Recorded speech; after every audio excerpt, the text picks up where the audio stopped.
Hey guys, it is a few days post-Passion. We miss you. We hope that you have had some time to rest up. I know I have taken advantage of that. But we also hope that you've taken some time to process, to think back on some of the things that we learned and heard over this past weekend, because there was so much good content that I think we have a couple of options. You know, we could either kind of move forward and forget a lot of the things that we heard, or we could let it sink in, like really dwell on it and see how it changes and grows us. I think that this experience really has the power to do that. So we want to help you do that. We're going to send out a few videos over the next week to just help you really pause and reflect on some of this stuff.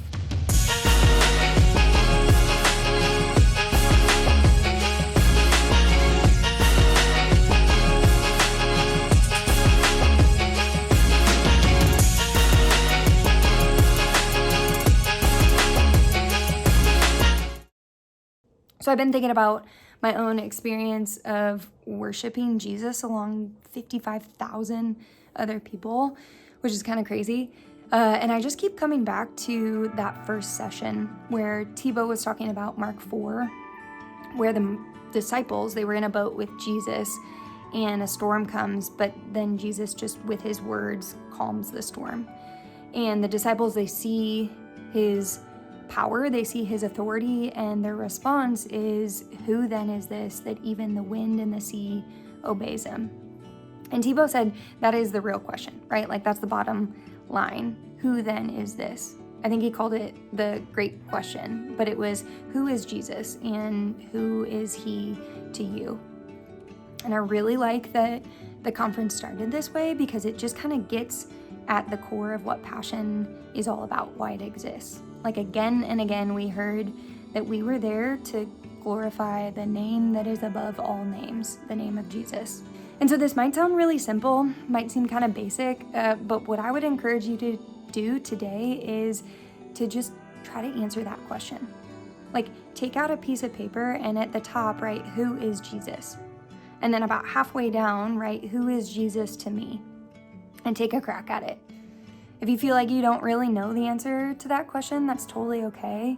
My suggestion would be to read one of the Gospels. So one of the first 4 books of the New Testament in the Bible is going to be about Jesus's life, death, resurrection, and ascension to heaven. And if you just did a chapter a day, I think that you would start to see that little by little, when you answer those questions, you'll start to learn who Jesus is, but I think you'd also start to see a lot of change in your own life. And I think that's because when we really grasp who Jesus is, it's going to fundamentally alter, impact who we are. I was listening yesterday, I think, to Sean Curran's EP, and in his song, 1,000 Names, which we sang over the weekend, he calls Jesus Forever King, or King Forever. I can't remember which one.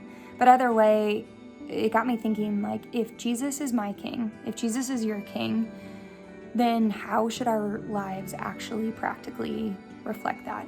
So what does it mean for our actions, our words, our habits, behaviors, all that, the way we treat other people?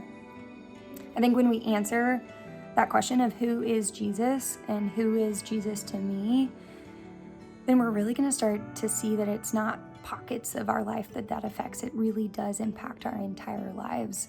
And I think that we're going to see more and more that it's worth living for him as our king forever.